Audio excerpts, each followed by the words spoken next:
Attention mga Filipino senior citizens, regalo ng gobyerno sa ilalim ng NCSC ngayong 2025. Nako po, nagsisimula na. Paano ito makukuha at ano ang gagawin, ano ang proseso. Lahat ng yan pag-uusapan natin sa video na ito.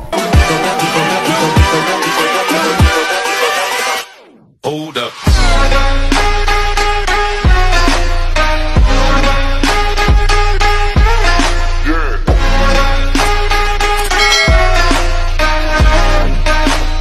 Hello mga ka-vlogs! Welcome dito sa aking YouTube channel. Magandang araw po sa lahat ng mga manonood. Saan po kayong dako sa mundo? Kumusta mga ka-vlogs? Eto na! Napaka-exciting na part ito.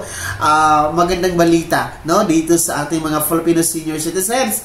Dahil dito nga sa pagsimula ng 2025, abay, pinaka magandang regalo ng gobyerno. Hatid po sa inyo sa ilalim ng NCSC.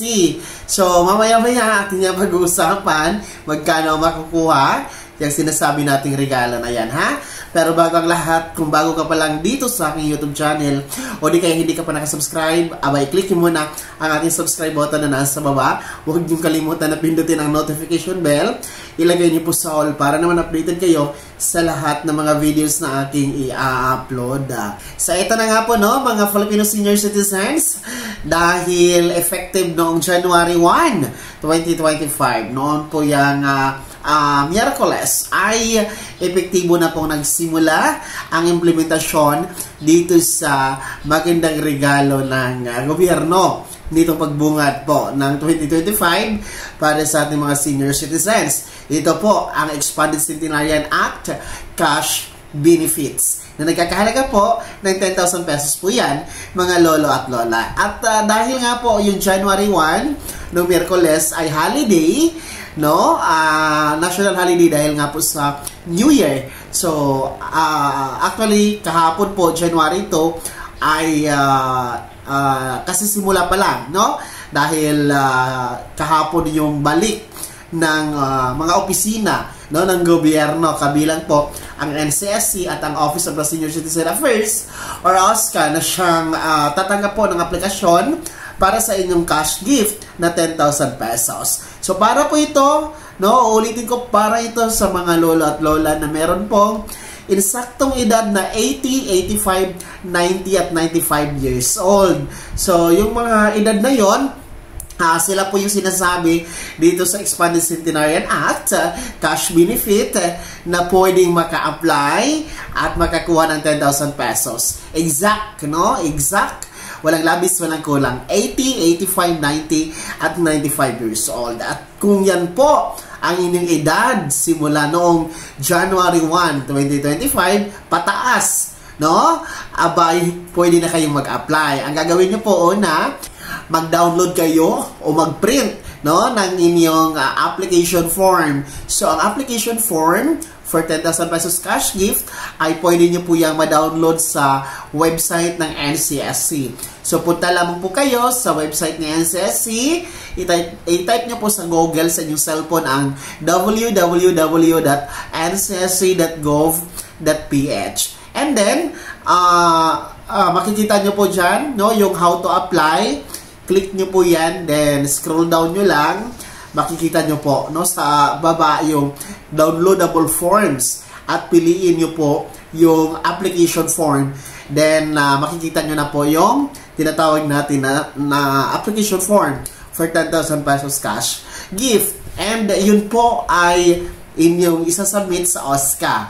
No? Huwag kalimutang mag-attach ng supporting documents, gaya po ng inyong birth certificate.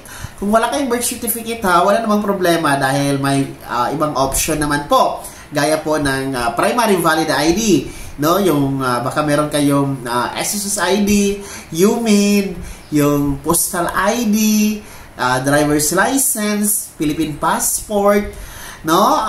PRC license. No, kung wala talaga dyan, I think ang pinakamadali talaga no na ID na i-present nyo, kung wala kayong birth certificate, yung national ID.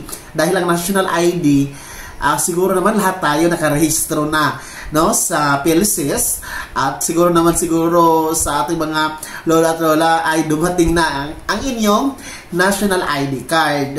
Kung wala naman yung card na plastic for national ID, pwede naman po yung temporary national ID, yung nakapapil po. Pwede po yung nasa eGov.ph na app. So, pwede po yun, accepted po yun, considered as valid ID. At pangalawa, ang pinakamabilis na ID ay yung senior citizen ID. Siguro naman sa lahat ng mga senior citizen natin na mga vlogs ay meron na kayong senior citizen ID. Kung wala, abay kumuha kayo sa OSCA na nasa munisipyo or city hall ninyo, no? Dahil wala naman po yung bayad.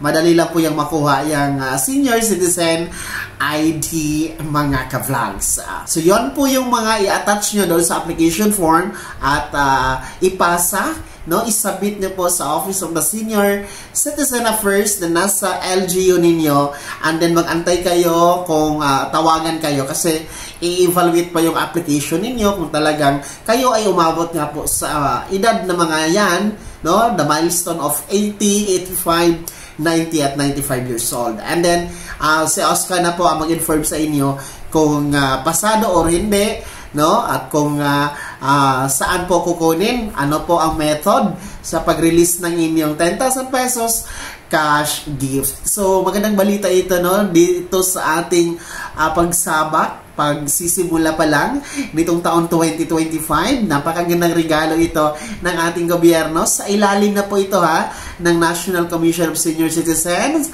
or NCSC, no?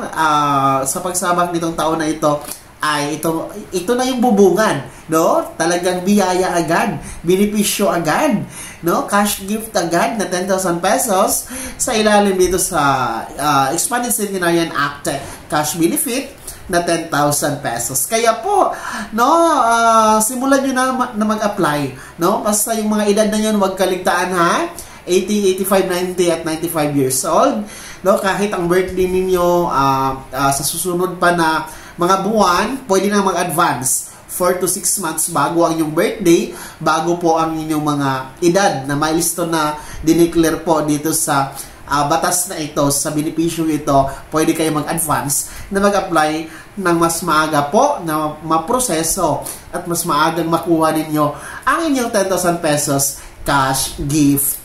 Kaya naman, mga lolo at lola, mga senior citizens, ano po ang komento ninyo sa balitang ito? Ano po ang komento ninyo at reaksyon dito sa 10,000 pesos cash gift na nagsisimula na since kahapon, January 2? No? Pakikomento naman sa comment section na nasa baba, no? And sino po sa inyo ang nakapag-apply na, nakapag-submit na ng application form doon sa OSCA? Paki-share naman po sa comment section na nasa baba. Kumusta po ang application process? Madali lang ba? O pinahirapan ba kayo? No? Ano ang experience ninyo sa pag-apply? I-share nyo po sa comment section na nasa baba at ang atin pong matingnan kung saan po pwede tayo makatulong sa inyo, no? Sa mga nahihirapan o pinahihirapan na sa kanilang pag-apply, no? Na hindi naman talaga dapat pinahihirapan ang ating mga senior citizens. So lahat ng yan, comment po sa comment section na nasa baba. Oy, Happy New Year po Happy New Year 2025, no? Nais ko lamang kayong batiin dahil medyo late yung ating greetings, no? Dahil galing tayo sa probinsya, walang signal, walang wifi sa bukid. So, kakabalik lang natin dito sa city. So, gusto ko lang talaga kayong i-greet ng Happy New Year 2025. Sana'y malusog po ang ating pangangatawan, no? Laging ligtas, mapayapa at sagana po ang taon na ito. Bago ako magtapos sa video na to, kung gusto nyo pong sumuporta sa aking YouTube channel, maaari nyo pong i-click ang ating super thanks button na nasa baba. Sa mga gusto maging miyembro, pwede po. I-click nyo ang ating join button. Maraming perks dyan, mga vlogs. Be my member now. Sana'y naging gabay ang video na to kahit paano. Napag-uusapan natin mga mahalagang bagay-bagay sa ayuda, programa at benepisyo ng ating mga senior citizens. Kung hindi ka pa nakasubscribe dito sa aming YouTube channel, maaari nyo nang i-click ang ating subscribe button na nasa baba. Huwag nyo kalimutan na pindutin ang notification bell. Iligay nyo po sa all para naman updated kayo sa lahat ng mga videos na aking i-upload. Maaari nyo din i-like ang video na to at kung meron ka pang mga tanungan, maaari nyo i-komento sa comment section na nasa baba. Paki-follow na din po ang aking official Facebook page na nasa screen nyo. Muli po, ako si Daniel Timpawan na nagsasabing dito sa aking YouTube channel, pawang katotohanan at lahat totoo lamang.